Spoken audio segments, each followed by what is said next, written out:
Tech TV's Chris Kosach explains.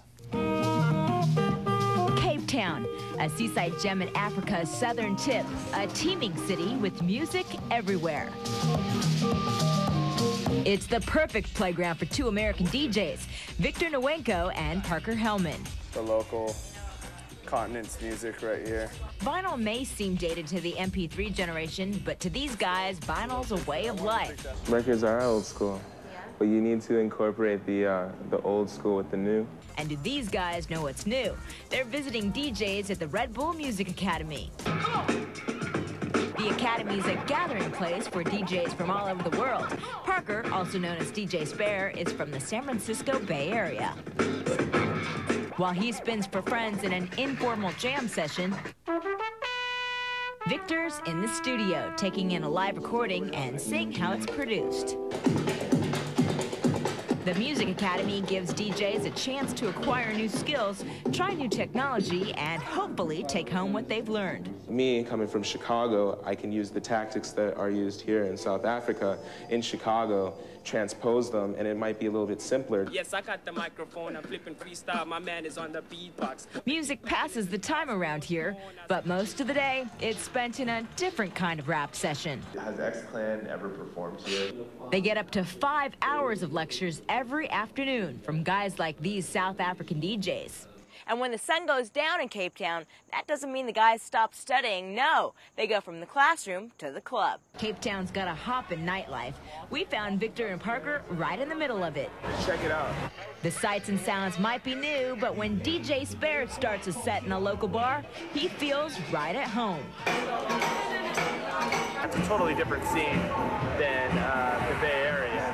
But as far as, like, you know, the respect for the music and the people who are into music like this, it's worldwide. For two young Americans abroad, worldwide indeed. That report this morning from Tech TV's Chris Kosach. That looked pretty cool. Our Chris Kosach has this story. Hedy Lamarr, an actress known for her beauty and a controversial 10-minute nude swimming scene. But there was more to her than meets the eye. Hedy Lamarr was married to a Nazi arms dealer in Germany when she was very young. And I don't think he really understood that she understood everything. And she listened, filing away all sorts of technical details. There isn't a man in the world who will not share his secret with some woman. Hedy hated the Nazi regime. She escaped her husband and went to Hollywood. Men always respond. There, she became a huge star, but her real interest, stamping out Nazism. She started to remember some of the things that she'd learned there and had been thinking about how she could stop the war. She met composer George Antheil. The two patented the secret communication system, today known as frequency hopping or spread spectrum technology. George had been thinking about symphonic sound and how to synchronize pianos. She had this concept of how do we get these signals across and how do we avoid detection. How does this power reach you? Hedy's idea used a mechanical switching system similar to a player piano to shift communication frequencies faster than the enemy could follow. Spread spectrum is just a way of taking a data stream and encrypting it. If you don't have the key, you can't break the code.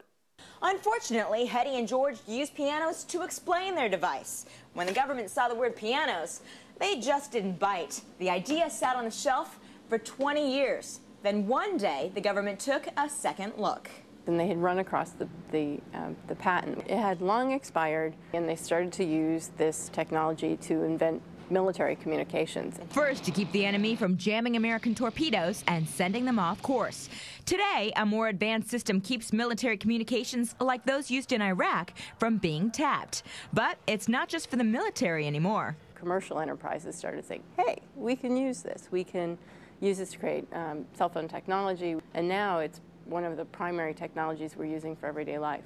While Hedy's invention was never used against Germany, she did get her wish to support the Allied troops in wartime. It just took 60 years.